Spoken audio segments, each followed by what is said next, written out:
I want to thank you for having me here, to giving me hospitality and being kind to me.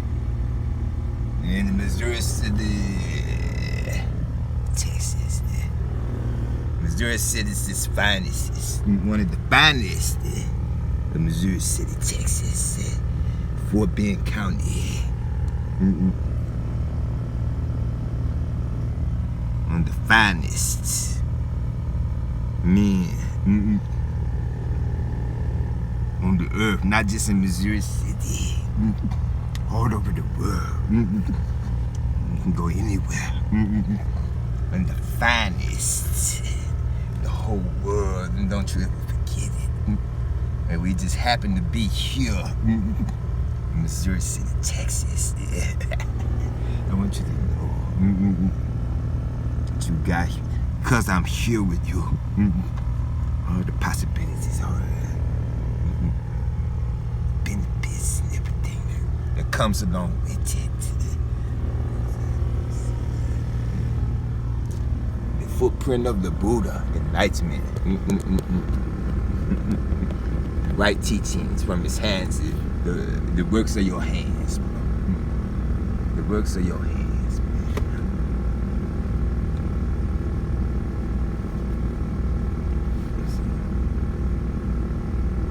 I want to say thank you for having me here. And God is good everywhere. Whether the one praises his name and honors his habitation and dwelling on earth. Thank God for all of the little things that matter so much in life. People take for granted every single day. The lights, the ring of fire above. Thank you for another day. And I want to say one kind thing.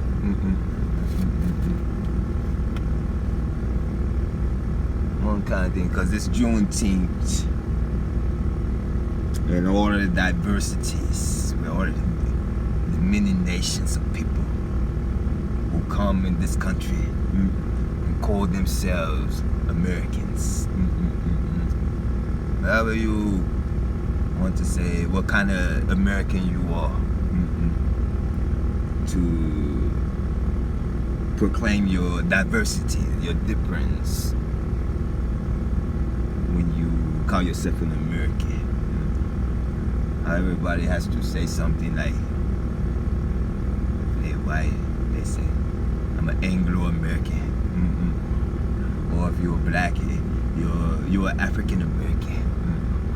If you just came across the border, Mexico, then you become an American citizen.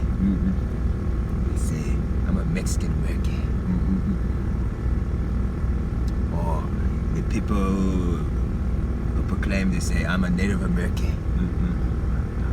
You ought to say something else to be, but you are American at the end.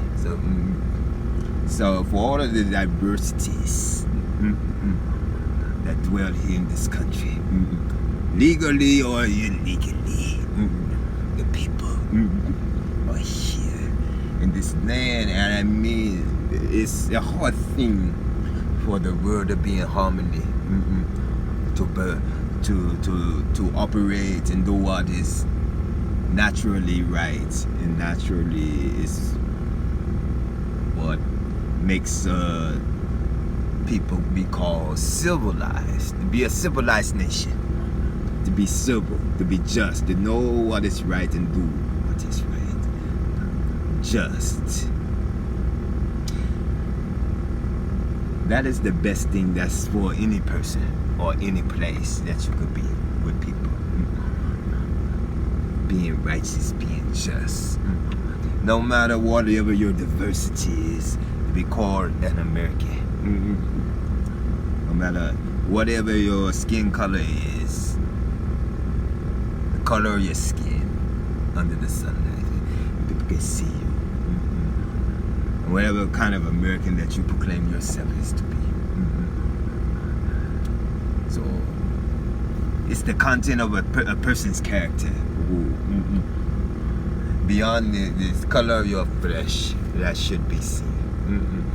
And looking in these people's eyes and hearing their words, you see the inner thing that's beneath skin deep. Something beyond your outer appearance. It's the inner thing, the thing that I can hear, but I really don't see. I hear your words, I hear people speaking, I hear voices. You know, like that. Well, God is good, God is faithful, God is true, and God is the right order of things on this earth. And it's naturally right for you to do something. That's your benefit. That's what the Declaration of Independence is about. Them being happy, pursuing that happiness, to be at liberty, to be free. Be free thinkers and free speakers, and be able to not depend or beg or ask anybody for anything. Independent means I don't depend on you to do these things for me. I don't beg, I don't ask you for nothing over and over again to make you.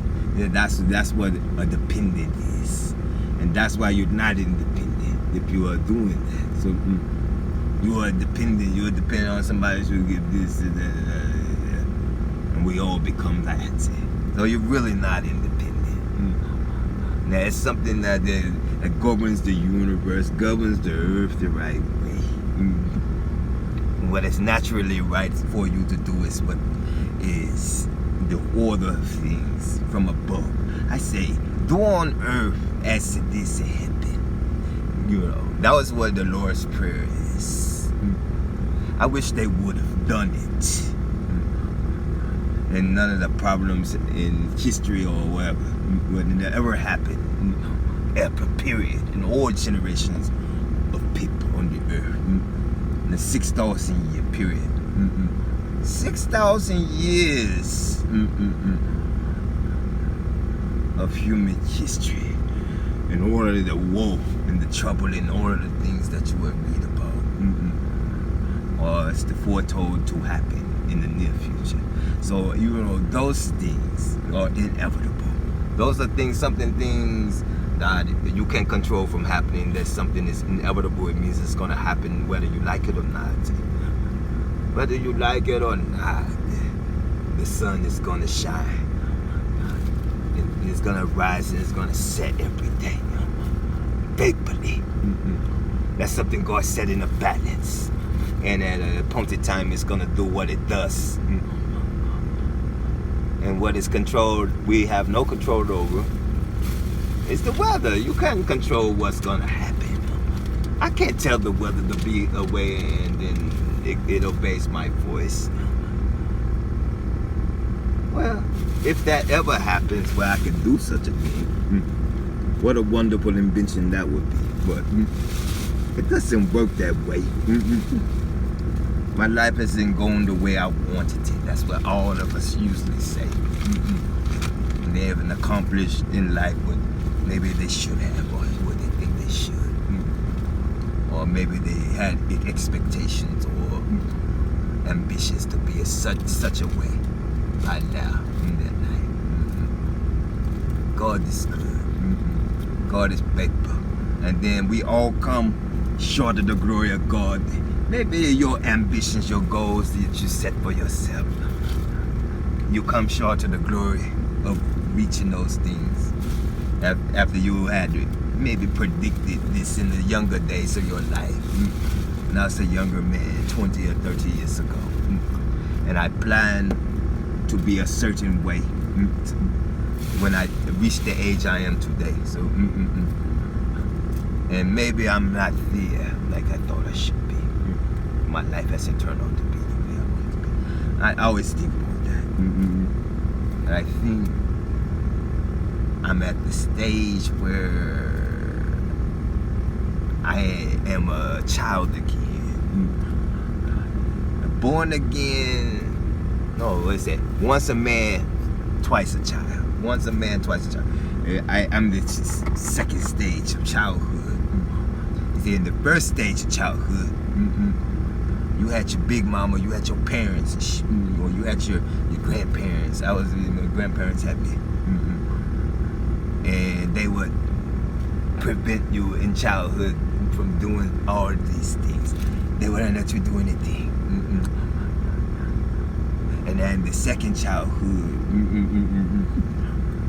I don't have the big mama and the grandparents and the mama and my father to prevent you anymore from doing what you want to do as a kid. So, and it's the same thing in the second childhood. It's an older person. You just don't have your parents anymore. You don't have the stern parental advisory over you. They say, don't do that. Don't do that, I'm gonna spank you. I'm gonna whoop your ass if you do that. You better get your ass over there and do what I say. You know, you don't got your parents anymore. In your second childhood. And you can play with these toys and get all of these things that you can buy with your money as an adult, because I'm a grown person. And then you go out and they get the toys they wanted to get. See, the second childhood, maybe the toy I wanted was a Harley Davidson or something. Or he wanted a big speedboat, a yacht or something. And that's what you want to do with your money in your second childhood. And they ain't gonna be there to say, nah, you can't get that. When I was a kid, I wanted that electric football game when I was about 5 or 6 years old in the 80s. We wanted the electrical football. Wanted to play that damn thing so bad, I don't know. And my parents, my grandparents, they were like, oh, it's gonna run up our light bill. Y'all better stop all that goddamn noise. Who are all these people in our goddamn living room? You know, playing electric football. We used to line them little things up on, and you click that little goddamn button, and yeah, and it'd be like everybody arguing and shit. Look, ooh, my bad going. Oh, he tacking, he down and shit. And all the hell and the pandemonium in your living room, and you don't understand why your parents or your grandparents are so mad and shit.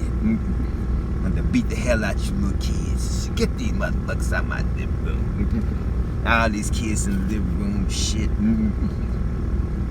See if it's to beat your ass. Y'all run a light bill up and shit. Every little play and shit, click the button.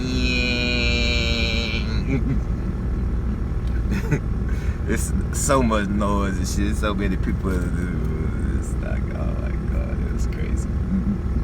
So, but that was something a kid wanted. Electrical football. We wanted to get that little electrical football game. That was such a gift for Christmas. Oh, I wanted to show and tell. I wanted to show everybody I got an electrical football. And click that little button and shit.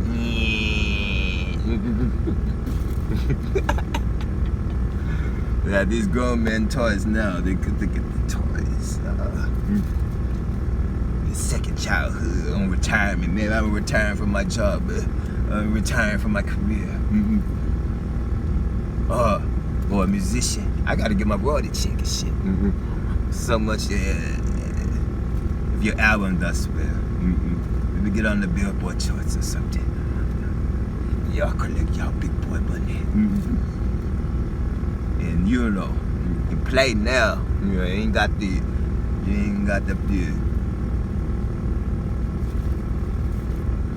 grandparents, your grandma, or your parents and shit no more to say no. You can play, and the second childhood is sweet. So that's the gift that God gives the hardworking man. I want to become one of those kind of people, one of your finest. Be able to enjoy the second childhood in my golden years, feeling sweet, when I can go and play. There's child's play out here.